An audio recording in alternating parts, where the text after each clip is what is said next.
ఆయన నీలో ఉన్నాడు, నీతో ఉన్నాడు. ఆయన ఏది కూడా మర్చిపోడు. నీ మీద నిందలు పడతాయా, నిన్ను ఎక్కిరిస్తున్నారా, అవమానిస్తున్నారా, హేళన చేస్తున్నారా, ఎక్కడ పడతాయి? నువ్వు ఒక వస్త్రాన్ని ధరించుకున్నావు, మనం ప్రయాణం చేస్తున్నాము, ఏమవుతుంది చెప్పండి? గాలి, దుమ్ము, ఇంకా చెత్త చెదారం, వాటన్నీ మనం ఏమైనా చేస్తాయా? ఆ వస్త్రం మనల్ని ఏం చేస్తాయి? కాపాడతాయి. ఆ వస్త్రం మనకి కాపుదల, ఆ వస్త్రం మనకి చెప్పండి రక్షణ. దేవుడు నీకు ఒక విలువైనటువంటి వస్త్రాన్ని దేవుడు ఇచ్చాడు. రక్షణ వస్త్రం దేవుడు నీకు ఇచ్చాడు. ఆయన రక్షణ కవచంగా ఉన్నాడు. ఏదొచ్చినా నీకు ఏది హాని చేయదు. ఎట్లా దులిపేసుకోవాలి, దుమ్ములాగా. దుమ్ము ఏం చేస్తాం మనం? దులిపేసుకుంటే పోయింది. బురద ఉంది, కడిగేసుకుంటే పోయింది. అది మనల్ని ఏం చేయదు. ఈ కష్టాలైనా, శోధనలైనా, ఇబ్బందులైనా, ఇరుకులైనా ఏం చెయ్యు మనల్ని.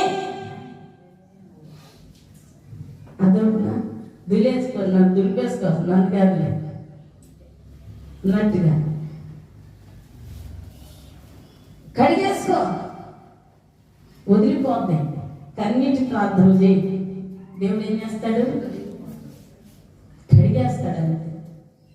తన వాక్కును పంపి, తన వాక్కు చేత దేవుడు మనం నింపుతాడు అన్నమాట. ఎందుకంటే ఈ ఆదివారం వాక్యం ద్వారా నువ్వేం చేయబడాలి? బలపరచబడాలి. యేసుక్రీస్తు నిన్ను స్వస్థపరుస్తున్నాడు. యేసుక్రీస్తు నీకు విడుదలనిస్తున్నాడు.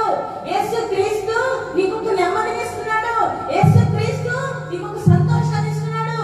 యేసుక్రీస్తు నీకు ఒక సమాధానాన్ని ఇస్తున్నాడు. అన్నప్పుడు నువ్వేం చేయాలంటే దేవుని యొక్క మాట మీద నువ్వు విశ్వసించాలి. విశ్వసించినప్పుడు అప్పటికప్పుడే నీలో అద్భుతాన్ని చూస్తావు. అప్పటికప్పుడే నువ్వు మేలు పొందుకుంటావు. ఆ మేలు చూసిన వాళ్ళందరూ ఏం చేయమంటారు? నీ తట్టు తిరుగుతారు, దేవుడి తట్టు తిరుగుతారు. ఏదైనా ఎవరైనా కార్యం చేస్తేనే కదా నమ్మేది. చాలా మంది నమ్మి ఏం చేస్తున్నారు చెప్పండి? అంతవరకు